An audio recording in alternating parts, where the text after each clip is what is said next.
Assalamualaikum warahmatullahi wabarakatuh. Selamat siang dan salam sejahtera untuk kita semuanya. Perkenalkan, nama saya Asmawati Arman dari Prodi Pendidikan Sosiologi Fakultas Keguruan dan Ilmu Pendidikan Universitas Muhammadiyah Kupang. Pada kesempatan kali ini saya akan mempresentasikan proposal yang telah saya buat dengan judul Pengaruh Media Sosial Terhadap Interaksi Sosial Siswa dalam Pembelajaran Sosiologi di SMA Muhammadiyah Kupang pada era digital saat ini. Di sini kita akan membahas latar belakang daripada judul yang saya ambil. Perkembangan teknologi informasi dan komunikasi pada era digital saat ini berlangsung sangat pesat dan memberikan pengaruh yang signifikan dalam berbagai aspek kehidupan manusia. Salah satu bentuk perkembangan tersebut adalah hadirnya media sosial yang kini telah menjadi bagian dari gaya hidup masyarakat modern, termasuk di kalangan pelajar. Media sosial seperti WhatsApp, Instagram, TikTok, dan berbagai platform lainnya tidak hanya berfungsi sebagai sarana komunikasi, tapi juga sebagai media berbagi informasi, hiburan, bahkan sebagai sarana pembelajaran. Nah, di era digital saat ini, siswa sekolah menengah atas merupakan salah satu kelompok yang aktif dalam menggunakan media sosial.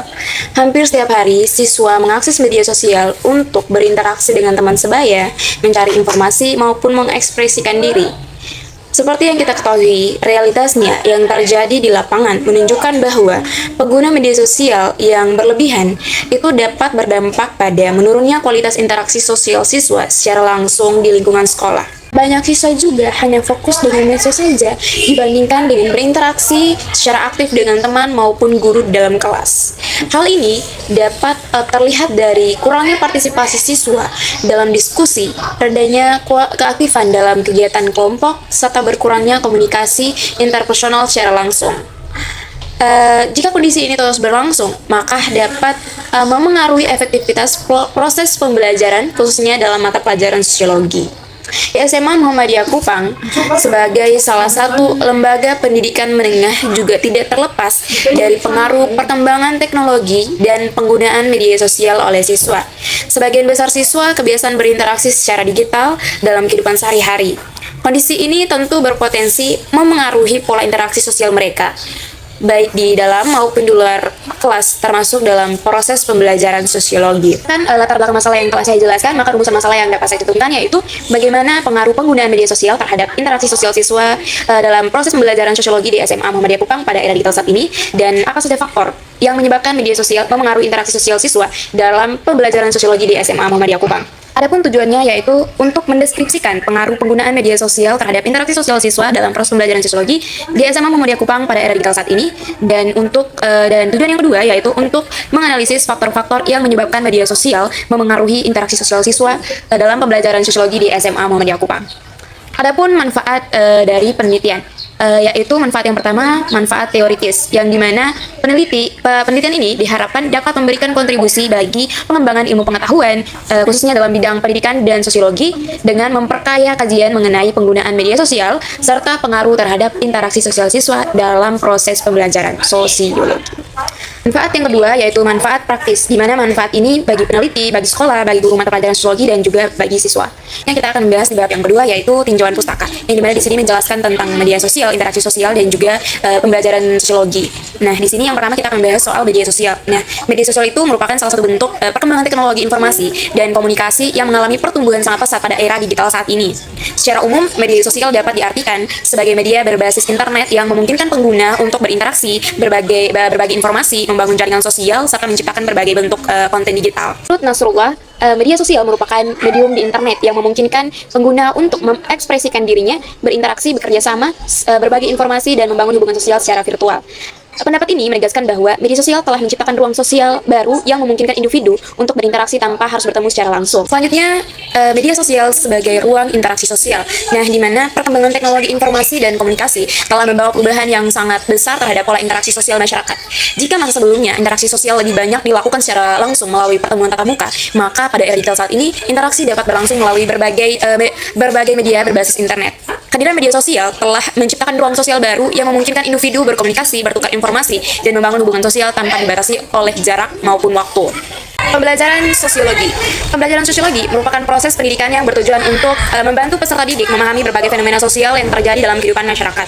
Melalui pembelajaran sosiologi, siswa diajak untuk mempelajari hubungan antar manusia, kelompok sosial, nilai dan norma sosial, perubahan sosial, konflik sosial, serta berbagai permasalahan sosial yang berkembang dalam masyarakat. Nah, pembelajaran sosiologi tidak hanya menekankan pada penguasaan konsep dan teori, tetapi juga pada kemampuan peserta didik untuk menganalisis realitas sosial secara kritis dan objektif. Penelitian yang relevan, di mana penelitian yang relevan itu digunakan sebagai bahan perbandingan dan acuan dalam penelitian yang dilakukan.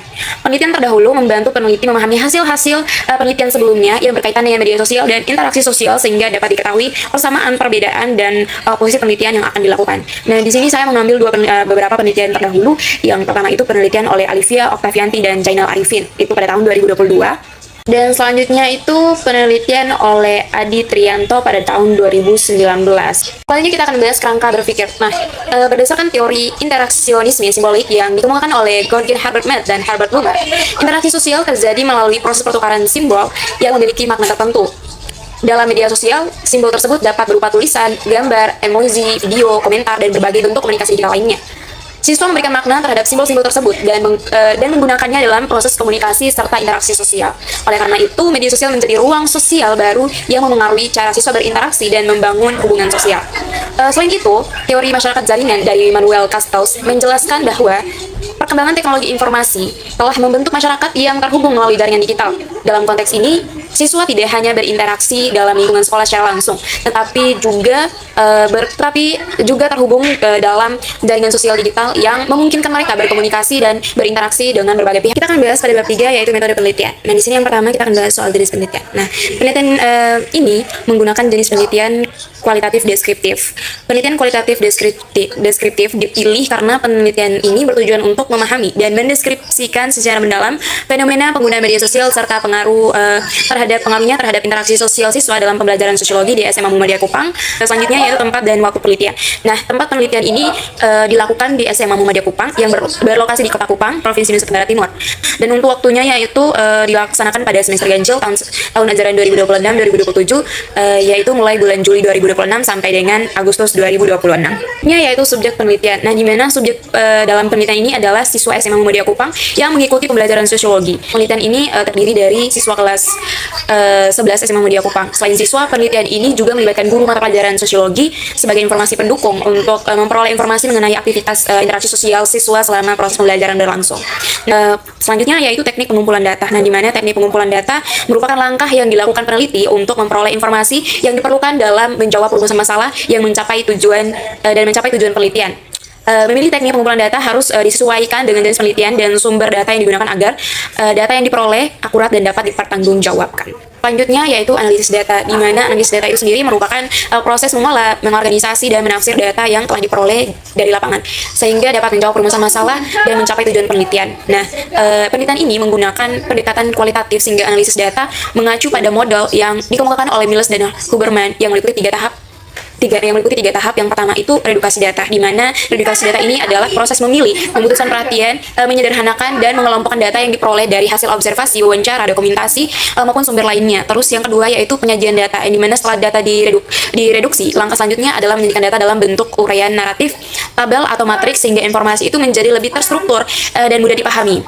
Terus yang selanjutnya yaitu penarikan kesimpulan dan verifikasi. Ini merupakan tahap terakhir menarik kesimpulan berdasarkan data yang telah dianalisis. Kesimpulan yang diperoleh kemudian diverifikasi dengan cara membandingkan berbagai sumber dan hasil pengumpulan data untuk memastikan bahwa temuan penelitian itu benar-benar didukung oleh fakta di lapangan. Dengan demikian, hasil penelitian diharapkan memiliki tingkat keakuratan dan dapat dipertanggungjawabkan secara ilmiah. Demikianlah pemaparan proposal penelitian yang dapat saya sampaikan. Mohon maaf jika ada segala kekurangan. Akhir kata saya ucapkan terima kasih. Wassalamualaikum warahmatullahi wabarakatuh.